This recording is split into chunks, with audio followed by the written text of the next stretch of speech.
عمدہ تھے، ان کے عقائد عمدہ تھے اور بڑے دیندار تھے، بڑے متبع سنت تھے۔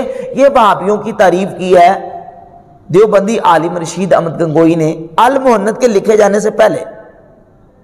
اور المہند کے لکھے جانے سے پہلے یہ اشرف علی تھانوی صاحب کے حوالہ اور سن لیں اس سلسلے میں، یہ ہیں ان کے ملفوظات حکیم الامت۔ اشرف علی تھانوی کے ملفوظات چھپے ہیں ادارہ الاسلامیات لاہور سے، کراچی سے۔ اس کی جلد نمبر 7 ہے اور جلد 7 کے صفحہ نمبر 80 پر ملفوظ نمبر 112 ہے۔ بیان کرتے ہیں تھانوی صاحب کہ اس سلسلہ گفتگو میں فرمایا کہ ایک صاحب بصیرت و تجربہ کہا کرتے تھے کہ ان دیوبندیوں وہابیوں کو اپنی قوت معلوم نہیں، کہ ان کو دیوبندیوں وہابیوں کو اپنی قوت معلوم نہیں، یہ اپنے کو ہیچ در ہیچ نکارا سمجھتے ہیں، مخالفین کو ان کی قوت معلوم ہے، یہی وجہ ہے کہ مخالفین ان پر حسد کرتے ہیں، دیوبندیوں وہابیوں کو۔ اور اگلی جو عبارت ہے ملفوظات حکیم الامت کی، اس کی جلد نمبر 2 صفحہ 75 اور ملفوظ نمبر 112 ہے۔ تھانوی صاحب خود بیان کرتے ہیں، یعنی تھانوی صاحب کو لوگوں کو وہابی بنانے کا اتنا شوق تھا، تھانوی صاحب کہتے ہیں کہ اگر میرے پاس 10,000 روپیہ ہو، سب کی تنخواہ کر دوں، پھر دیکھو خود ہی سب وہابی بن جائیں گے۔ تھانوی صاحب کو اتنا شوق تھا لوگوں کو وہابی بنانے کا کہ وہ کہتے ہیں میرے پاس 10,000 روپیہ ہو تو میں 10,000 روپے سے لوگوں کی تنخواہ کر دوں، تنخواہ لگا دوں اور اس سے لوگ وہابی بننا شروع ہو جائیں۔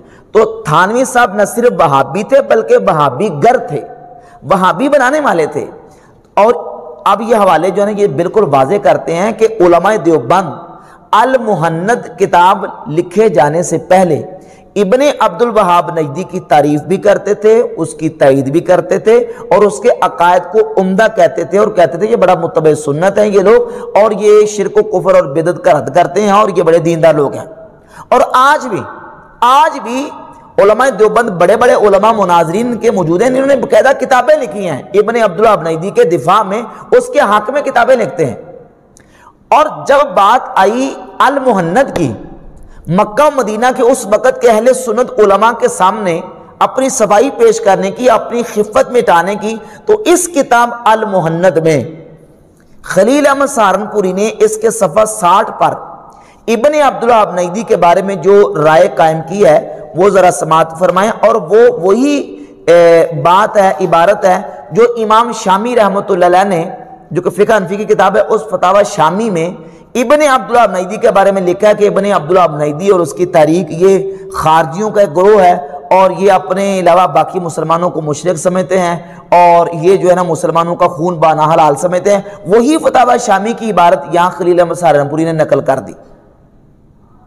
پہلے کیا لکھا ہے کہ ابن عبد الوہاب نجدی بڑا متبع سنت اور دیندار لوگ ہیں اور اس کے عقائد عمدہ تھے، اور اب جا کے جب المہند کی باری آئی وہاں علماء کے سامنے سچا ثابت ہونے کی، تو وہاں لکھ دیا کہ ابن عبد الوہاب نجدی جو ہے اس کی تحریک یہ تو خارجی لوگ ہے۔ یہ ایک دوگلا پالیسی کی میں نے آپ کے سامنے مثال رکھی ہے۔ جہاں تک بات ہے امام احمد بریلوی رحمۃ اللہ کی، ان کو وہابی کہنے کی اور یہ کہنا کہ انہوں نے ہمارے اوپر اتہام اور تہمت لگائی ہے، یہ بالکل بات غلط ہے۔ ان کا علماء دیوبند کو وہابی کہنا، خود علماء دیوبند اپنی زبانی اپنے آپ کو وہابی لکھ رہے ہیں، خود کہہ رہے ہیں کہ ہمارے پاس 10,000 روپیہ، اور تھانوی صاحب کہتے ہیں میں لوگوں کی تنخواہ لگا دوں اور لوگوں کو وہابی کر لوں۔ اور یہ ایک مثال ہے۔ اچھا، دوسری مثال سمجھیں کہ یہ فتاوی رشیدیہ ہے۔ فتاوی رشیدیہ میں رشید احمد گنگوئی دیوبندی کتب الاقطاب جن کو لکھتے ہیں، ان سے پوچھا گیا، صفحہ 130 اور 31 پر موجود ہے کہ محفل میلاد کے بارے میں، کہ جو میلاد کی محفل مسلمان کرتے ہیں، آیا یہ میلاد کی محفل کرنا جائز ہے کہ ناجائز ہے؟ تو گنگوئی صاحب لکھتے ہیں کہ انعقاد مجلس مولود، یعنی میلاد کی محفل، انعقاد مجلس مولود ہر حال ناجائز ہے، ہر حال میں ناجائز ہے، کسی صورت میں جائز نہیں ہے۔ اور پھر صفحہ 131 پر لکھتے ہیں کہ سوال یہ ہوا کہ محفل میلاد جس میں روایات صحیحہ پڑھی جائیں اور لاف و گزاف اور روایت موضوع اور کاذبہ نہ ہوں، شریک ہونا کیسا ہے؟ جس میلاد کی محفل میں جھوٹی روایتیں نہ ہوں اور اس طرح کی جو نا وہ غلط قسم کی روایتیں، موضوع قسم کی روایتیں نہ پڑھی جائیں، صحیح روایتیں پڑھی جائیں۔ میلاد کی محفل ہو تو اس میں شریک ہونا جائز ہے یا ناجائز، کیسا ہے؟ تو گنگوئی صاحب لکھتے ہیں کہ ناجائز ہے بسبب اور وجوہ کے، یعنی ہر صورت میں ہر حالت میں ناجائز ہے۔ اب یہ تھا عقیدہ علماء دیوبند کا المہند لکھے جانے سے پہلے، اور جب یہ کتاب المہند لکھی گئی تو خلیل احمد سہارنپوری نے وہاں علماء حرمین کے سامنے سچا ثابت ہونے کے لیے اور اپنی خفت مٹانے کے لیے اس کتاب کے صفحہ نمبر 123 پر لکھا کہ بالکل ہم تو میلاد کی محفل کو جائز سمجھتے ہیں۔ پہلے کیا لکھا؟ ہر حالت میں ناجائز ہے، اور اب المہند میں کیا لکھا کہ ہم اس کو جائز سمجھتے ہیں۔ اب ایک اور تیسری اس کی مثال سمجھ لیں کہ یہ صرف اپنی خفت مٹانے کے لیے المہند دفع البقتی کے لیے لکھی گئی ہے۔ وہ تیسری مثال ہے کہ آپ تقویۃ الایمان کتاب اٹھا کر دیکھ لیں، فتاوی رشیدیہ اٹھا کر دیکھ لیں، علماء دیوبند کی کتابوں میں اصحاب قبور سے فیض لینا اور ان کی ارواح سے استمداد یا استعانت یا استغاثہ، اس کو باقاعدہ انہوں نے شرک لکھا ہے۔ لیکن چونکہ اس وقت مکہ مدینہ میں اہل سنت علماء تھے، استغاثے کو، استشفاء کو وہ جائز سمجھتے تھے، اور جو اس کا منکر تھا وہ اس کو وہابی سمجھتے تھے۔